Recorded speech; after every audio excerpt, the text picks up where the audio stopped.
So here we meet again for our last video, for this week anyway.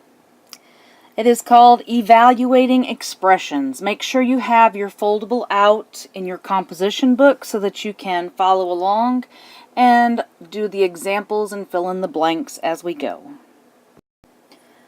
So when they ask you to evaluate an expression, that means to substitute each variable with its numerical value.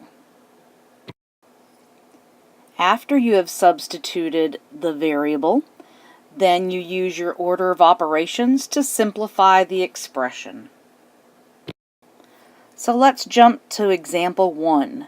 It says evaluate 6x minus 7 if x equals 8. So they are telling us here what x is equal to. So that means we substitute in, just like we were learning when we were checking our one-step and two-step equations, how we had to check our solution. We were evaluating, we were plugging in for a variable. So here we're going to say 6 times 8 minus 7. 6 times 8 is 48, and 48 minus 7 would give us 41. Now let's look at example 2. They want us to evaluate a times b divided by 3 if a equals 7 and b equals 6. So we're going to plug in 7 for a, and we're going to plug in 6 for b, and we are dividing all of that by 3. 7 times 6 would give us 42. So we have 42 divided by 3. If we take 42 and we divide it by 3, we would get 14. I'm going to do just a couple more with you. Let's go to the U-try. We are at number 1. For all of the U-try examples, or problems, you are going to use that x equals 6, y equals 8, and z equals 3. So they have xy plus z. That means x times y plus z. So we do 6 times 8 plus 3.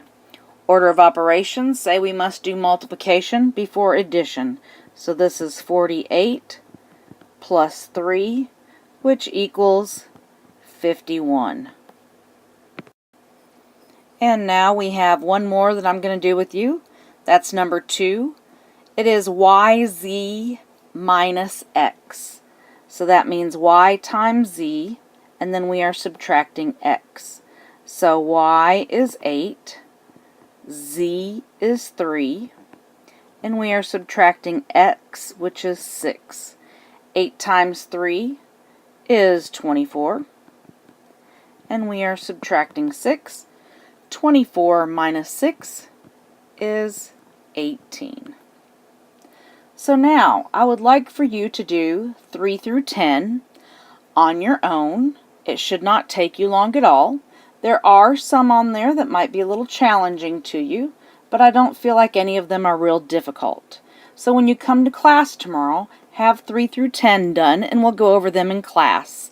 And we're also going to do a little scavenger hunt with evaluating expressions tomorrow. So that will add a little excitement to this pretty simple task. See you tomorrow.